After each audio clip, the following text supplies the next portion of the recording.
Boom! What's going on, everybody? I'm Logan, the 64th Gear Jammer Skeele, and this is Toy Talk.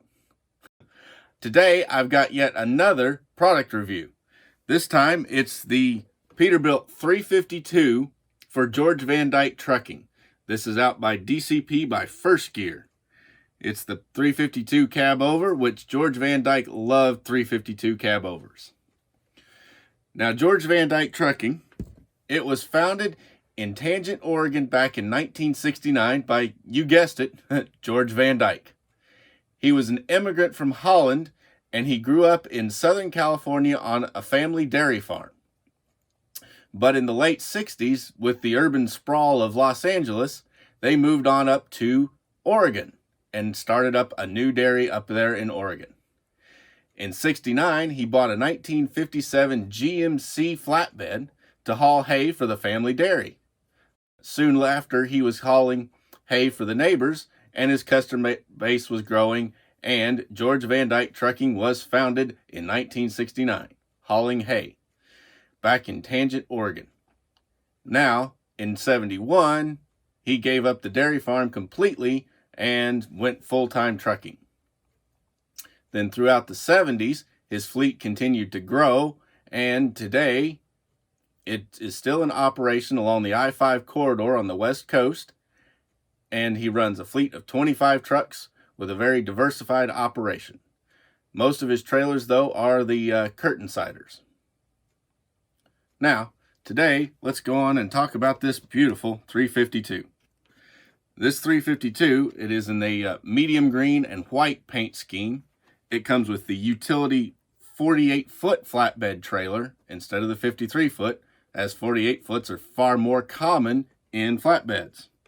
And in First Gear also, because George Van Dyke hauled lots of building materials, they put a shingle load on it. Now, let's go on and open this one up.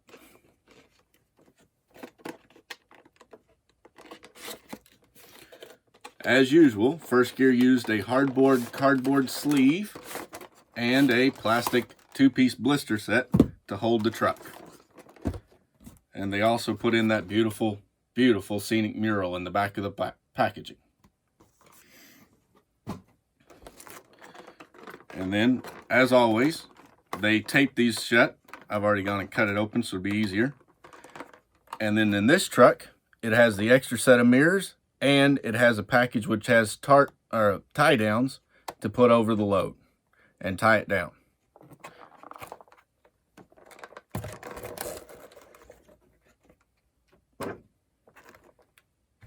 Let's just start off with the load here.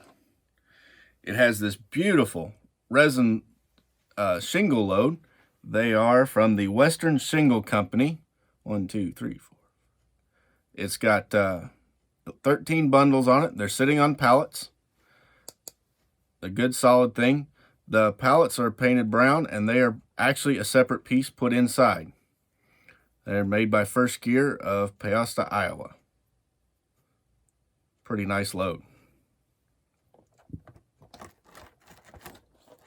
And then here we've got the utility 48-foot flatbed trailer. It's got a spread axle configuration. It's got the medium green frame rails and then a white deck with medium green stripes. It's got just plain black mud flaps, but it has the weights on the bottom. It's got utility graphics, all the correct marker and braking tail lights on it. It has the standard kingpin that's used on all their trucks. Landing gear has the crank, and the landing gear just screws down like all the DCP landing gears did. This truck was originally the cab was the DCP tooling, but I believe this 48-foot flatbed was actually the DCP tooling, because DCP did a Wilson 53-foot flatbed instead of a utility 48. And then the trailer will just sit like that. Now let's go on and get the cab out here.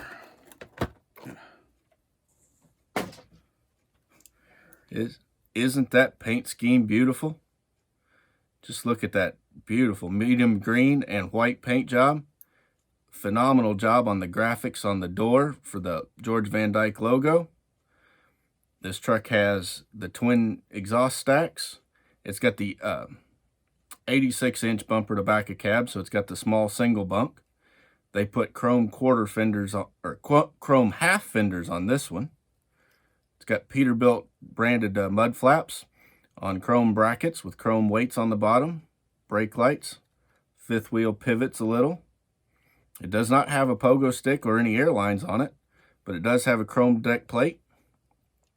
This particular configuration has the air cleaner up through the cab, which is pretty common with these old 352s.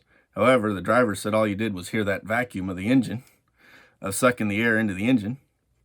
It has the wire step, and then the battery box step, and a smaller grab rail for the handrail instead of the handrail step, which on the first gear DCPs had a bad tendency of breaking. It's got chrome plated mirrors on it. On the driver's side, there is a spotlight. It's got a chrome plated visor. It's got the rooftop air conditioner on it. It's got a chrome bumper and chrome grille. Individual jewel headlights in there. Clear windows. It's got the little mirror down by the window on the passenger side door so the driver can see better. It's also got painted on windshield wipers. That fancy Peterbilt logo is brilliant right there on the cab. And also this cab does tilt. Now the stacks are attached to the cab like the Pete 352s did, so that they tilt with it and then they just sit down in their pockets.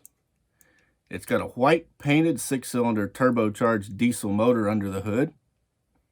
And then the hood just snaps and clips in place so it stays down or pops up, either one. If you pull it too far, it'll pop right off the frame. Underneath, we've got the air cleaner, twin tank, fuel tanks. It's got the brake chambers on it, detailed drive shafts, undercarriage, and the steering on this one is positionable just like the others. It just snaps in place. Now let's set this guy up the way it should be. Put the landing gear back down.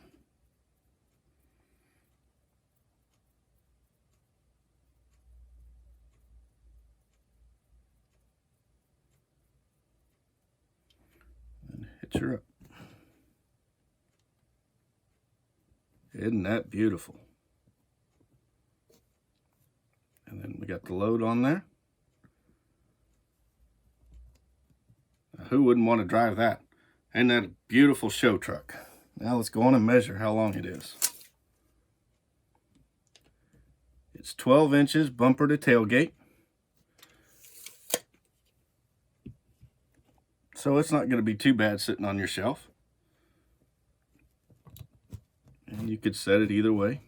Cab up or cab down. Just depends on how you want it. Now, First Gear just did an amazing job on this truck. Oh, another little note. The center 3 marker lights up on the roof are green.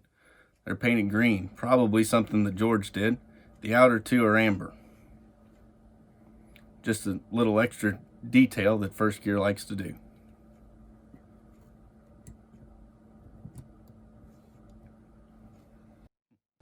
Let me know down in the comments what you think of this beautiful truck. And I've got a free report on scale. It gives you an idea of what length vehicles should be in the different scales so that you can make sure that the manufacturers are pretty close and pretty accurate on their scales. Grab your free copy down in the link in the description down below. And as always, please like, comment, subscribe, and ring that bell to get notified of all of my videos. I'm Logan, the 64th Gear Jammer Skeele, and this is Toy Talk.